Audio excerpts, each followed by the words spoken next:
Chevrolet introduced the Nova nameplate in 1962 as the top trim level for the new Chevy 2 Compact. Officially called the Chevy 2 Nova 400, the high-end model was available as a 2- or 4-door sedan, 4-door wagon, 2-door convertible or 2-door hardtop coupe. Hardtops lacked a D-pillar, with the latter two body styles exclusive to the Nova line. While other Chevy 2s could be had with 4-cylinder power, the Nova came with a 120 horsepower, 194 cubic inch 3.2-liter straight-six. Chevrolet introduced the SS package for 1963 Nova convertibles and Sport Coupe hardtops, though it was basically a sport appearance package, as the Chevy 2 was still not available with a V8. The convertible was dropped for '64, but Chevrolet introduced a V8 option, a 283 cubic inch, 4.6-liter engine that produced 195 horsepower and was later offered with 220 horsepower.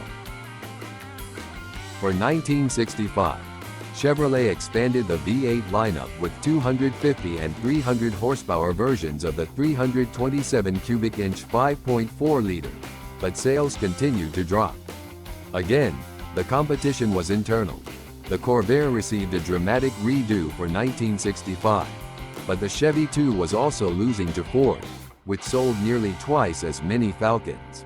Chevrolet introduced an all-new compact in 1968, with contemporary semi-fastback styling similar to that of the also all-new Chevelle.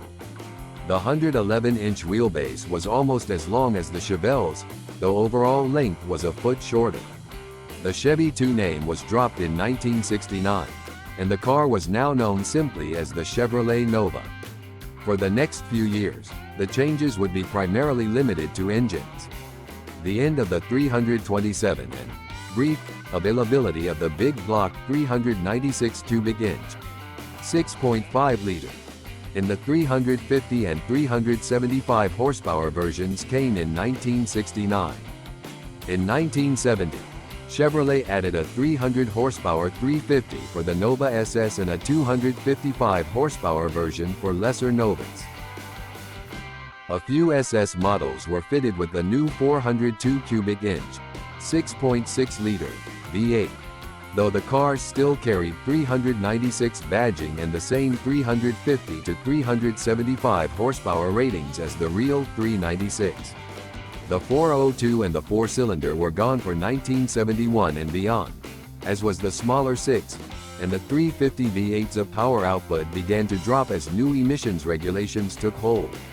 In 1984, General Motors established a partnership with Toyota in a venture called New United Motor Manufacturing, Incorporated, giving Toyota a U.S. manufacturing base and GM a chance to see firsthand how the Japanese could produce such high-quality cars at competitive prices.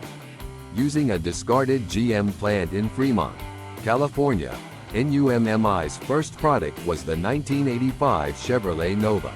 The new Nova was based largely on the Toyota Corolla, and was available as a 4-door front-wheel drive sedan or hatchback powered by a 74 horsepower 1.6-liter 4-cylinder engine. I hope you enjoyed the drive down memory lane. Thanks for watching, and see you soon.